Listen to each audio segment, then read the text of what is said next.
5 suku di Indonesia yang menolak keras internet. Halo Sobat Nusa. Tak bisa dipungkiri, kini internet menjadi kebutuhan primer manusia. Dengan internet, berbagai kebutuhan dapat terpenuhi. Dari sekedar mencari hiburan, mempermudah hubungan sosial, bahkan menumbuhkan taraf ekonomi masyarakat. Namun, Sobat Info Nusa perlu tahu nih, ternyata masih ada loh masyarakat yang tidak memanfaatkan internet. Bahkan, mereka sangat menolak keras kemajuan teknologi masuk di wilayahnya. Nah, kali ini Info Nusa coba merangkum 5 suku di Indonesia yang menolak perkembangan teknologi. Suku apa sajakah itu? Yuk simak ulasan lengkapnya berikut ya. Pertama, suku Baduy. Suku Baduy merupakan kelompok masyarakat asli yang mendiami daerah Banten.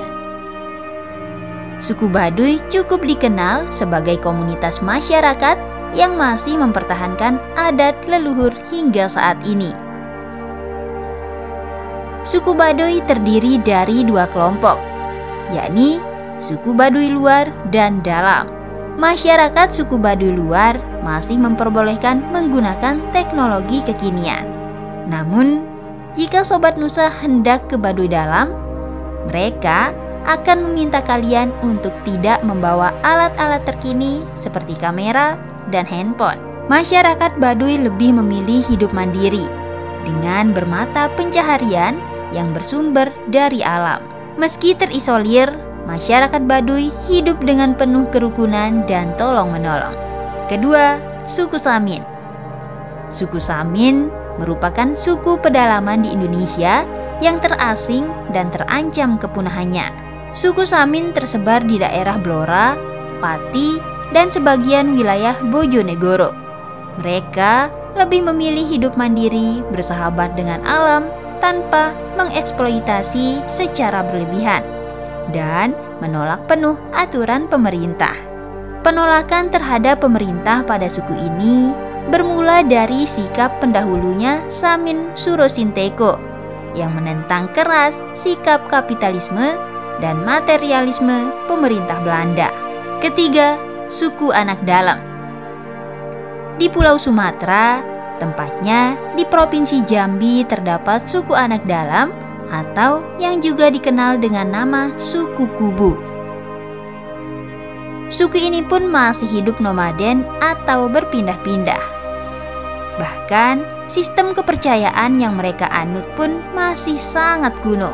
Beberapa informasi menyebutkan jika suku Anak Dalam masih menyembah dewa atau roh dari para leluhur.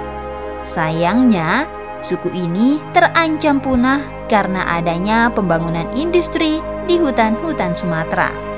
Banyak dari anggota suku yang harus meninggalkan tempat tinggalnya karena digusur. Hal ini menyebabkan kebudayaan suku ini juga perlahan-lahan menghilang. Keempat, suku Polahi.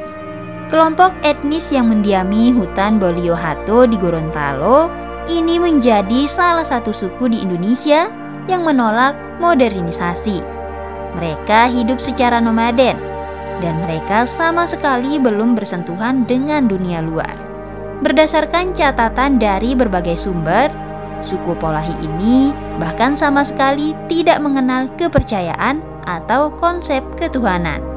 Polahi adalah istilah para pencari rotan dan damar pada masa kolonialisme yang kemudian memilih dan menetap di hutan, dan kemudian tidak lagi kembali ke kampung halaman mereka sampai setelah Gorontalo merdeka pada tahun 1942. Polahi dalam bahasa Gorontalo sendiri berarti pelarian. Masa itu, orang-orang Polahi melarikan diri untuk menghindari kerja paksa.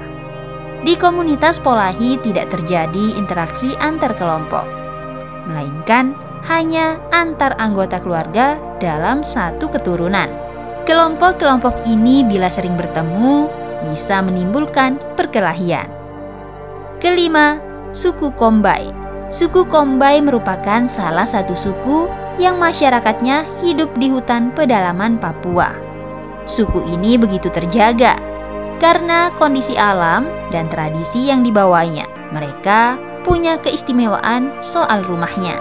Rumah anggota suku Kombai dibangun di atas pohon dengan ketinggian mencapai lebih dari 50 meter loh. Tujuannya adalah untuk menghindari ancaman alam seperti banjir dan serangan hewan buas. Nah, itu tadi 5 suku di Indonesia yang menolak perkembangan teknologi. Sebenarnya masih ada lagi loh beberapa suku di Indonesia yang serupa. Hayo, buat Sobat Nusa yang tahu, coba deh tulis di kolom komentar ya.